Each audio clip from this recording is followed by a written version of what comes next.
Good evening. For those that have come to our Good Friday services over the last 3 years, you will be familiar with the elements of our service this evening. We again entered in silence, and I ask that we depart in silence. Tonight we will be combining a service of Tenebrae, or darkness, with the Reproaches. Tenebrae involves reading the Passion of Christ narrative found in the Gospel of John, chapters 18 and 19. As we progress through, we will pause and extinguish one candle at a time until we are left with only the Christ candle here directly in front of me. It is an extended meditation on the cost of sin. The reproaches that follow are Christ's lament against his faithless church, each one followed by response you will find in your bulletin. After each response, you will hear a hammer strike. We will end with the Lord's Prayer, leaving the last two elements found in your bulletin off as a sign of the waiting for the coming resurrection, and to show the unity of services of the 3 great days. Let us begin with our greeting. God is light, in whom there is no darkness at all. Jesus Christ is the light of the world, and this is the judgment, that the light has come into the world, and we love darkness rather than light.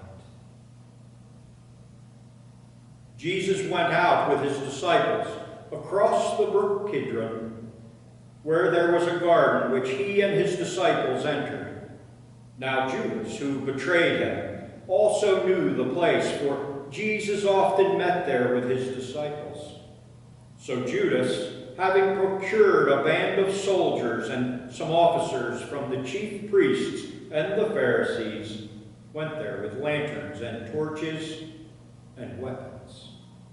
Then Jesus, knowing all that would happen to him, came forward and said to them, "Whom do you seek?" They answered him, "Jesus of Nazareth." Jesus said to them, "I am he." Judas, who betrayed him, was standing with him. When Jesus said to them, "I am he," they drew back and fell to the ground. So he asked them again, "Whom do you seek?" And they said, "Jesus of Nazareth." So Jesus answered, "I told you that I am he, so if you seek me, let these men go." This was to fulfill the word he had spoken. "Of those whom you gave me, I have lost not one." Then Simon Peter, having a sword, drew it and struck the high priest's servant and cut off his right ear. The servant's name is Malchus. So Jesus said to Peter, "Put your sword into its sheath. Shall I not drink the cup that the Father has given me?"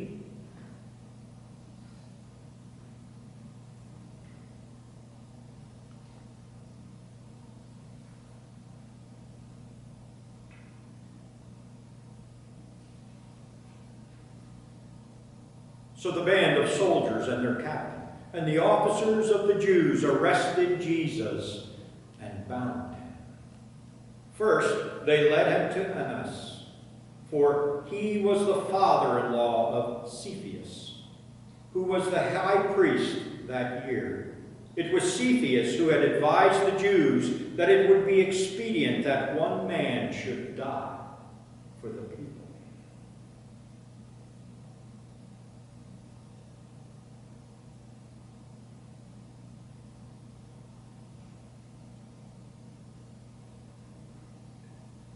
Simon Peter followed Jesus, and so did another disciple. Since that disciple was known to the high priest, he entered with Jesus into the courtyard of the high priest. But Peter stood outside at the door. So the other disciple, who was known to the high priest, went out and spoke to the servant girl, who kept watch at the door, and brought Peter in. The servant girl at the door said to Peter, "You also are not one of this man's disciples, are you?" He said, "I am not." Now the servants and the officers had made a charcoal fire, because it was cold, and they were standing and warming themselves. Peter also was with them, standing and warming himself.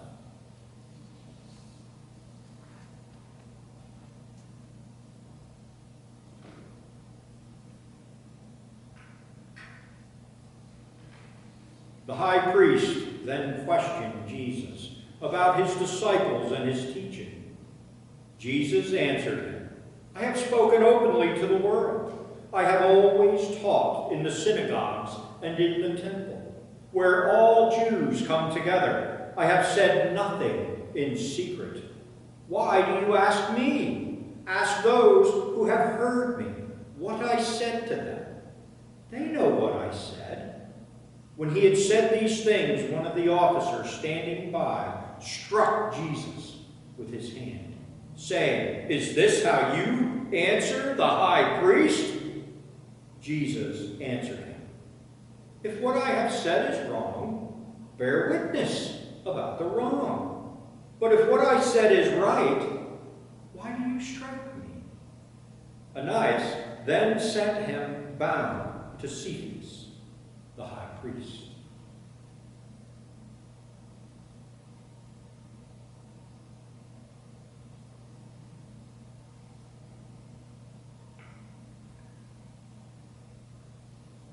Now Simon Peter was standing and warming himself. So they said to him, "You also are not one of his disciples, are you?" He denied it and said, "I am not." One of the servants of the high priest, a relative of the man whose ear Peter had cut off, asked, "Did I not see you in the garden with him?" Peter again denied it, and at once a rooster crowed.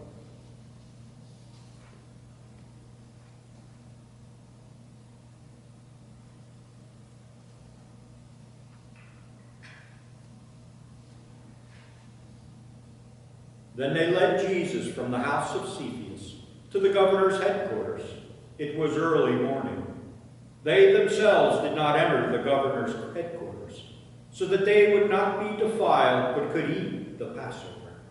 So Pilate went outside to them and said, "What accusations do you bring against this man?" They answered him, "If this man were not doing evil, we would not have delivered him over to you." Pilate said to them, "Take him yourselves and judge him by your own law." The Jews said to him, "It is not lawful for us to put anyone to death." This was to fulfill the word that Jesus had spoken, to show by what kind of death he was going to die.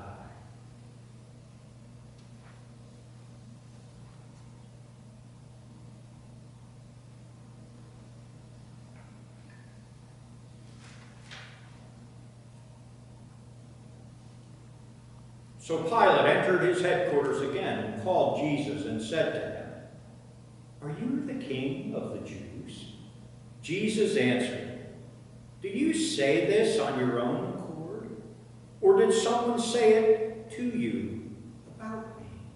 Pilate answered, "Am I a Jew? Your own nation and chief priests have delivered you over to me. What have you done?" Jesus answered, "My kingdom is not of this world. If my kingdom were of this world, my servants would have been fighting, that I might not be delivered over to the Jews. But my kingdom is not from the world." Then Pilate said to him, "So you are a king?" Jesus answered, "You say that I am a king. For this purpose I was born, and for this purpose I have come into the world, to bear witness to the truth. Everyone who is of the truth listens to my voice." Pilate said to him, "What is truth?"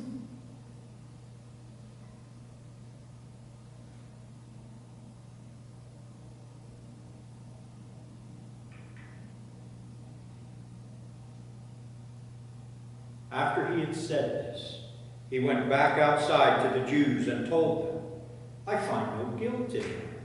But you have a custom that I should release one man for you at the Passover. So do you want me to release the king of the Jews?" They cried out again, "Not this man, but Barabbas." Now Barabbas was a robber.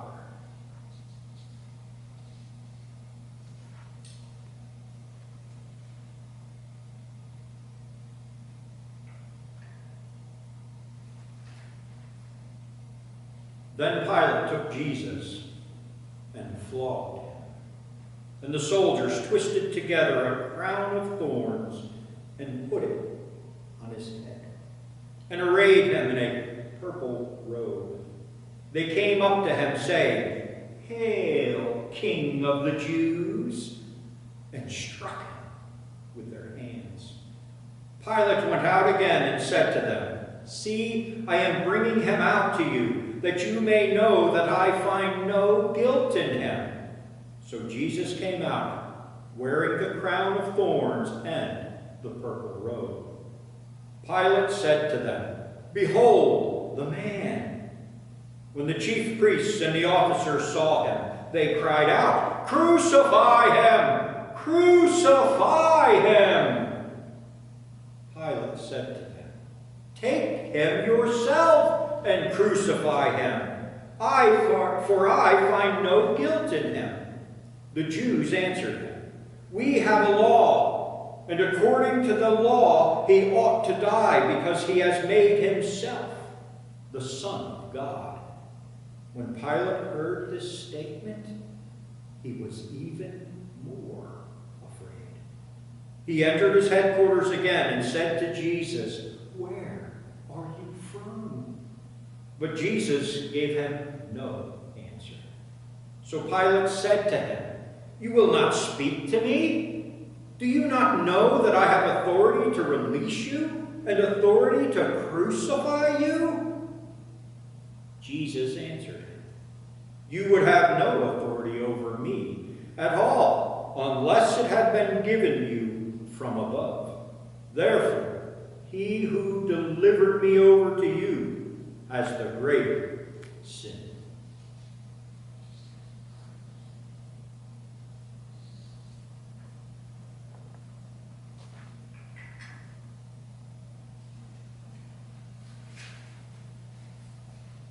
From then on, Pilate sought to release him. But the Jews cried out, "If you release this man, you are not Caesar's friend. Everyone who makes himself a king opposes Caesar." So when Pilate heard these words, he brought Jesus out and sat down on the judgment seat at a place called the Stone Pavement, and in Aramaic, Gabbatha. Now it was the day of preparation for the Passover. It was about the 6th hour. He said to the Jews, "Behold your king." They cried out, "Away with him! Away with him! Crucify him!" Pilate said to them, "Shall I crucify your king?" The chief priest answered, "We have no king but Caesar." So he delivered him over to them to be crucified.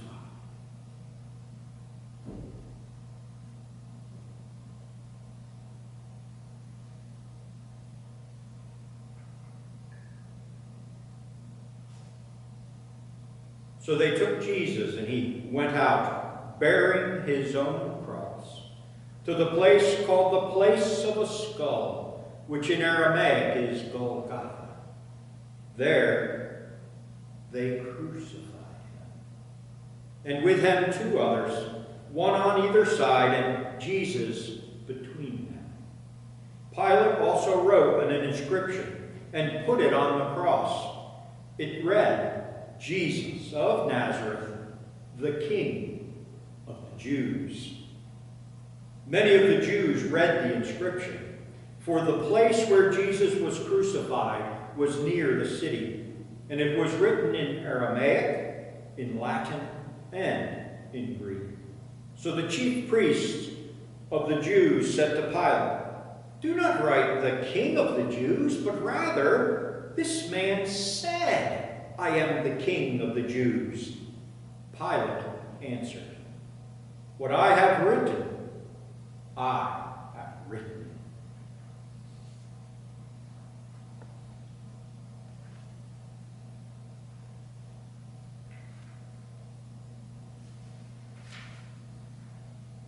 When the soldiers had crucified Jesus, they took his garments and divided them into 4 parts, 1 part for each soldier, also his tunic. But the tunic was seamless, woven in one piece from top to bottom. So they said to one another, "Let us not tear it, but cast lots for it to see whose it shall be." This was to fulfill the scripture which says, "They divided my garments among them, and for my clothes they cast lots."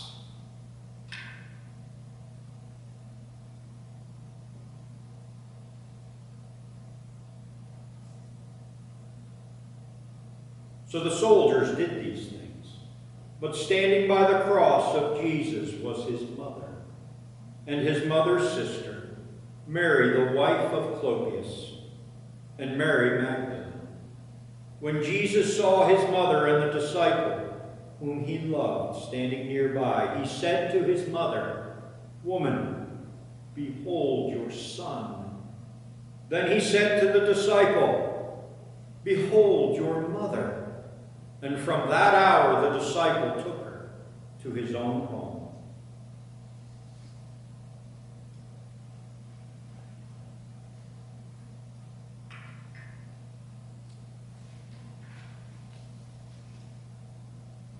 After this, Jesus, knowing that all was now finished, said, to fulfill the scripture, "I thirst."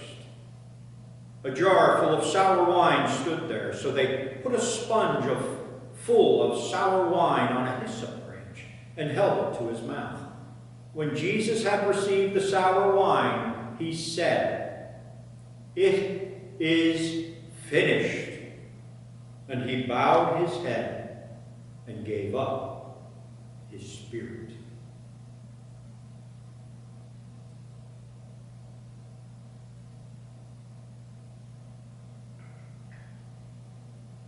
Since it was the day of preparation, and so that the bodies would not remain on the cross on the Sabbath, for that Sabbath was a high day, the Jews asked Pilate that their legs might be broken and that they might be taken away.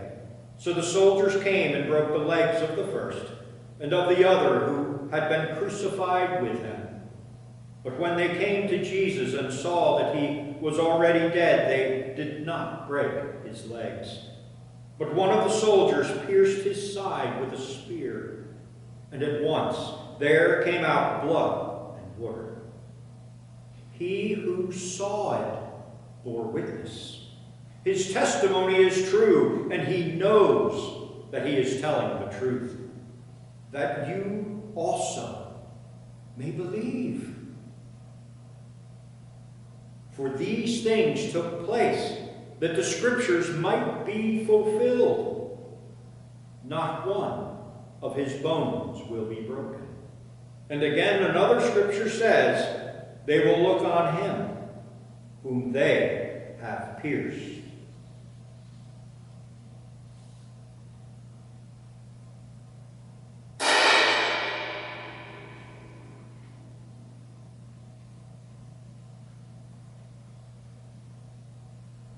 After these things, Joseph of Arimathea, who was a disciple of Jesus, but secretly, for fear of the Jews, asked Pilate that he might take away the body of Jesus, and Pilate gave him permission.